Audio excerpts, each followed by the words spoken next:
Nous sommes vraiment extrêmement fiers.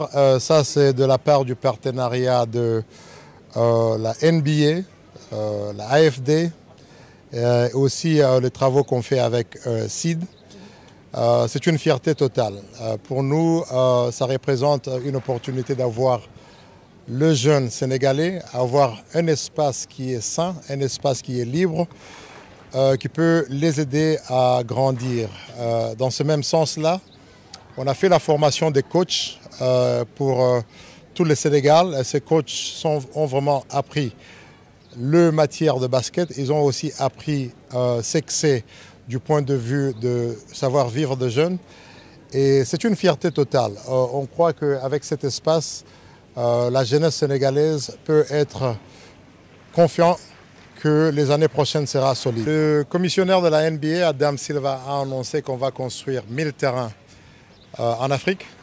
Et ces 1000 terrains-là font partie de la stratégie de la croissance du basket en Afrique, mais surtout, plus important, chaque pays qui recevra ce terrain aura aussi des programmes.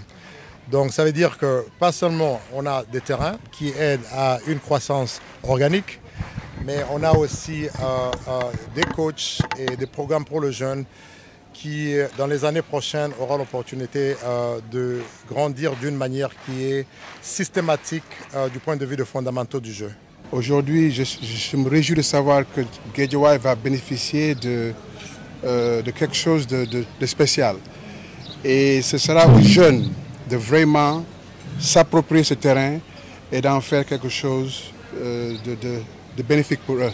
Parce que c'est leur communauté, ils doivent l'entretenir par la propreté et s'assurer qu'ils ne viennent pas ici jouer au football ou bien jouer à des jeux qui n'ont rien à voir avec le basket, qui va peut-être détériorer le terrain.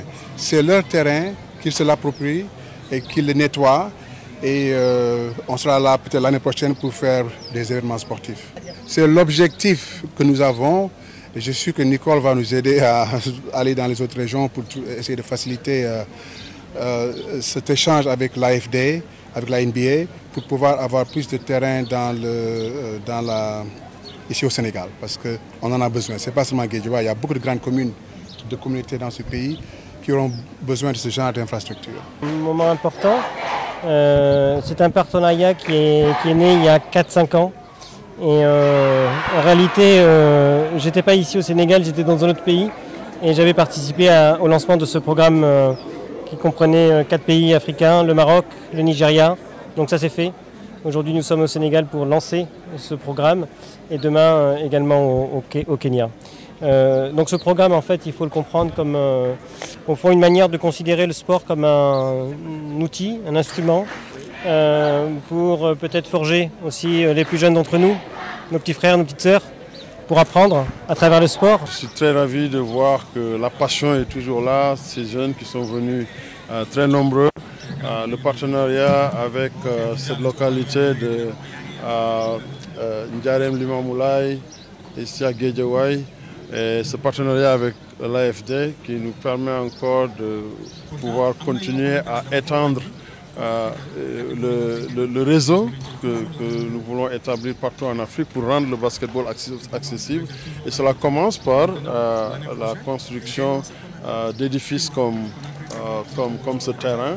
Et puis surtout aussi la formation des formateurs qui s'est tenue pour 2 jours au CNEPS de Thiès, que Seed Project a eu a organisé. J'ai vu une vingtaine de jeunes coachs très passionnés qui étaient sous la houlette de notre collègue Joël Yoba, qui est le directeur au niveau de Basketball Operations à NBA Afrique. C'est justement, il faut les deux, il faut des terrains, mais il faut de l'expertise pour pouvoir mener des programmes, pour continuer à inspirer ces jeunes à vraiment vivre leur passion pour le basketball. Je pense qu'avoir des opportunités pour voir ce talent sénégalais en jeune fille comme garçon, avoir l'opportunité d'avoir accès à ce genre d'infrastructures, mais surtout d'être coaché par des coachs qui sont formés. Je pense que demain d'ailleurs, il y a Dakar en jeu, qui est une avant-première des JOJ qui vont se tenir ici au Sénégal en 2026. Hier, j'ai eu l'opportunité d'échanger avec des jeunes délégations. Je pense qu'il y a des équipes de 3 contre 3, U16 qui sont ici, qui sont venus d'Algérie, du Kenya, de la Gambie, du Nigeria, du Sénégal. Ils vont compétir à la place de l'obélisque demain. C'est un bon coup d'essai. Alors justement, vous avez bien fait de le signaler, ce genre de programme étendu dans tout le territoire sénégalais, il va continuer à permettre à du talent d'être identifié et à ce talent de se développer, de se valoriser et aussi participer pour représenter le pays à différents niveaux.